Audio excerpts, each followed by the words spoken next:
이런 것도 마찬가지입니다. 규칙을 잘 봐야죠. 자연수를 원소로 간접하면 A는 램A 원소가 한 개인 경우를 램A 값으로 한다.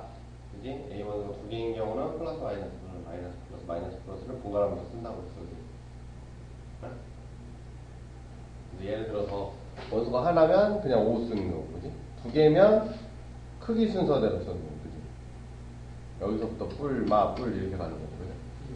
여기서도 뿔, 마 이렇게 가는 거죠.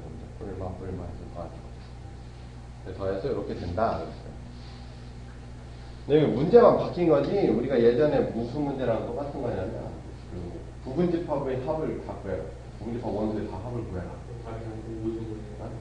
그러면, 그럴 경우에 대부분 애들이 뭘 하냐면, 부분집합을 구해서 그 원소들을 다 더했어요. 그때 생각을 좀 바꾸면 어떻게 됐냐면, 특정한 원소를 포함하는 부분집합을 했다. 어차피 그 원소가 반복적으로 더해질 거니까. 그 원소의 개수만 곱해주면 되는 거예요. 그거랑 똑같은 거예요.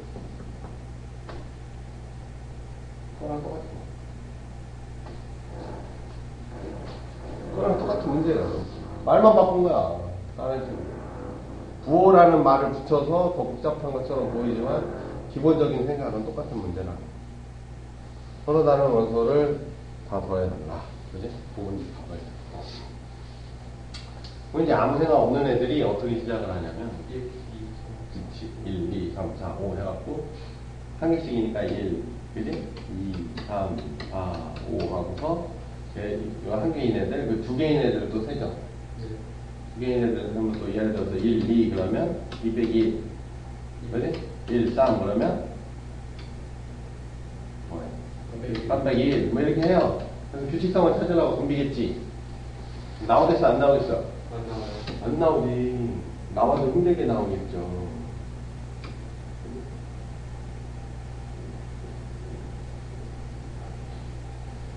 그래, 나와도 힘들게 나와요. 이렇게 하고는 택도 없는 얘기죠. 근데 특정 원소를 놓고 생각을 해보자. 어?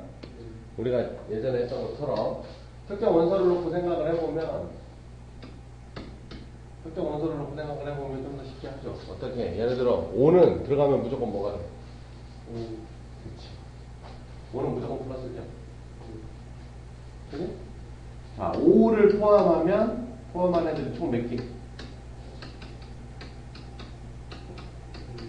16개. 몇 개? 2에 4개, 그지? 그러면 5는 무조건 이렇게 나오겠네. 그지? 네. 오케이? 자, 4를 포함했는데, 4의 부호는 누구 때문에 결정이 5 때문에 결정됩니다. 그럼 5를 포함한 경우랑 5를 포함하지 않은 경우가 있을 거예요. 그죠? 그럼 얘는 몇 개? 2에 3승계, 이건 2에 3승계지. 그지? 그럼 이때는 4가 플러스야, 마이너스야? 이때 마이너스죠, 4가. 이때. 그럼 합치면 얼마 나와? 0이에요. 4는 신경 쓸 거. 그지? 자, 그럼 3이 포함된 경우를 따져보자. 응? 그러면 요거는 3보다 큰 애가 몇 개 들어갔냐가 중요한 거죠. 4도 들어가고 5도 들어가고, 그지? 4만 들어가고 5는 안 들어가고 4는 안 들어가고 5 안 들어가고 4, 5 다 안 들어가요. 세 번째 그지? 네. 그럼 요때는 뿔이죠. 플러스 3. 요때는 마 3, 뿔 3. 그지? 네. 자, 그럼 요거 몇 개? 2의 4, 2의 제곱계. 요거 2의 제곱계, 2의 제곱계, 2의 제곱계지. 네. 결국에 0. 그럴 수밖에 없죠. 어? 이해가 안 가? 그럴 수밖에 없지. 어차피 왜 그러냐? 3을 포함한 애는 두 가지로밖에 안 갈려. 3보다 큰 애를 포함한 경우, 포함하지 않은 경우 중에서 하나 포함하고 두 경우고 나판이 갈리는 거예요. 그죠? 3을 포함하고 4를 포함한 경우, 4를 포함하지 않은 경우, 그 중에서 5를 포함하고 5를 포함하지 않는 경우. 이렇게 갈리고 이렇게 또 갈리는 거니까 어차피 경우에서는 쪼개지는 거니까 뿔마는 결국엔 없어지는 거지. 이를 포함한 경우는 어떨 것 같아? 그지? 그지? 이를 포함한 경우는 3, 4, 5를 갖고 가르겠죠? 그럼 3을 포함한 경우 포함하지 않은 경우 가르고 4를 포함한 경우 포함하지 않는 경우 가르고 5를 포함하는 경우 포함하지 않는 경우 가르면 소형이 나오겠지. 그치? 그냥 그래. 왜냐면 여기서 포함하고 포함하지 않으면 얘 덕분에 얘가 뭐였어? 마이너스였는데 여기서는 플러스였지? 근데 얘가 하나 더 들어오면 얘가 부호가 또 싹 다 바뀌지? 뒤에 있는 부호들이 다 바뀌지? 그지? 얘가 들어오고 안 들어오느냐에 따라서 부호가 또 싹 바뀌지? 여기서 또 들어오냐 안 들어오냐에 또 바뀌지? 여기서 들어오나 안 들어오냐에서 또 바뀌고 또 바뀌고 또 바뀌고 또 바뀌고 이렇게 되는 거예요. 그죠? 결국엔 이것도 0. 그죠? 그 1은? 1도 똑같죠? 그죠? 또 끝났네. 80.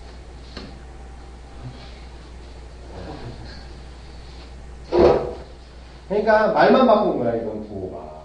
그러니까 우리가 뭐 했던 거 예전에 부분집합의 합을 구해라라고 했을 때 부분집합을 구해서 그거의 원소들을 다 합하고 앉아 있었던 게 문제였거든. 그럼 그때 특정 원소를 갖고 있는 부분집합의 개수를 세서 우리가 걔가 몇 개인지를 갖고 이제 그냥 곱하기로 해결을 할 수 있잖아. 그게 여러 번 반복이 돼서 나오니까. 그 똑같은 거예요. 개념적으로 똑같죠?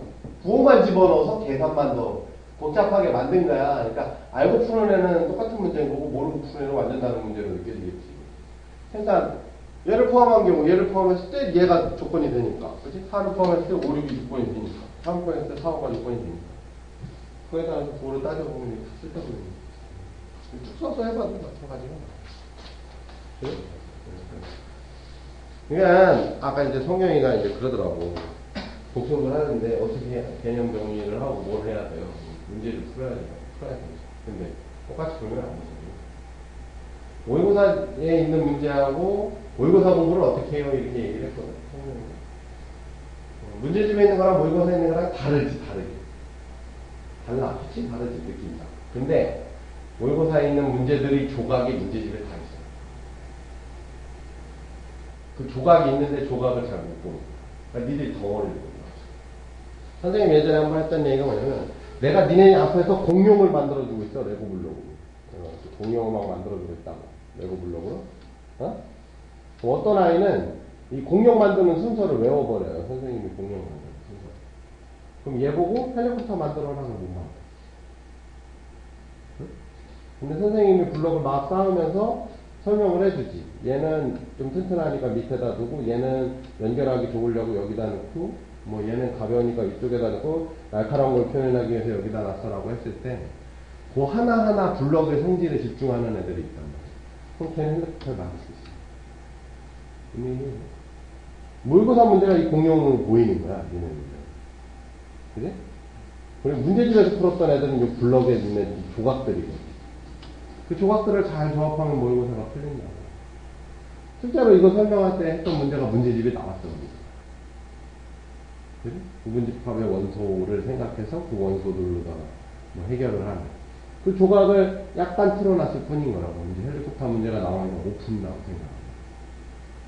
그러니까 공부는 요 작은 블럭을 공부를 해야 돼. 공룡을 공부하면 안 돼. 그냥 공룡밖에 못 만들어. 그러니까 공룡인데 티라노사우루스 만들어줬더니 저기 트리테라톱스 뭐 이런 거 만들어라고 하면 못 만들어. 똑같아 공룡인데. 알겠어? 그래놓고 이제 학원이나 강사들이나 문제집은 그걸 유형이라고 해갖고 장사를 하고 있는데 니네는 또 그게 또 유형이라고 앉아갖고 공룡들을 공부하고 앉아. 블럭을 공부하고. 알겠어? 모의고사 공부를 할 교재가 따르는 게 아니라 니네를 풀었던 문제들의 그 유닛들, 조그만 하나하나의 블럭들을 공부를 잘 하는 거죠.